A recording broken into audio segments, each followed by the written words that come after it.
देवदर्शनाला गेलेली महिला तिच्या चिमुकलीसह नदीत बुडाल्यानं मोठी हळहळ.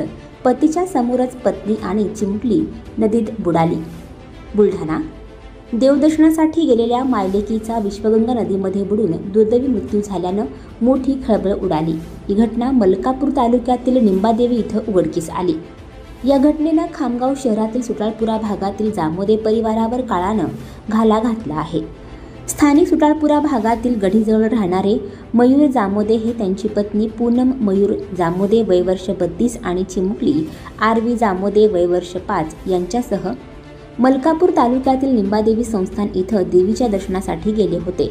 या ठिकाणी विश्वगंगा नदीपात्राजवळ पूनम जामोदे आणि चिमुकली आरवी हे दोघं पाय धुण्यासाठी गेले होते. यावेळी पाण्यात खेळताना चिमुकली आरवी हिचा पाय खोलात गेला आणि ती पाण्यात बुडाली. त्यामुळे मुलीला वाचवण्यासाठी आई पूनम हिने सुद्धा पाण्यात उडी घेतली. मात्र चिमुकलीला वाचवताना आई सुद्धा पाण्यामध्ये बुडून वाहून गेली. बघता बघता दोघी मायलेकी पाण्यामध्ये बुडाल्या. यावेळी जवळ उपस्थित असलेले मयूर जामोदे आणि नागरिकांनी त्यांना वाचवण्याचा प्रयत्न केला, परंतु दोघेही खोल पाण्यात बुडाले होते. काही वेळानं दोघांचे मृतदेह पाण्यावर तरंगताना दिसून आले. घटनेची माहिती मिळताच मलकापूर येथील ग्रामीण पोलीस स्टेशनचे अधिकारी, कर्मचारी तसेच शिवसेनेचे पदाधिकाऱ्यांनी घटनास्थळी धाव घेतली.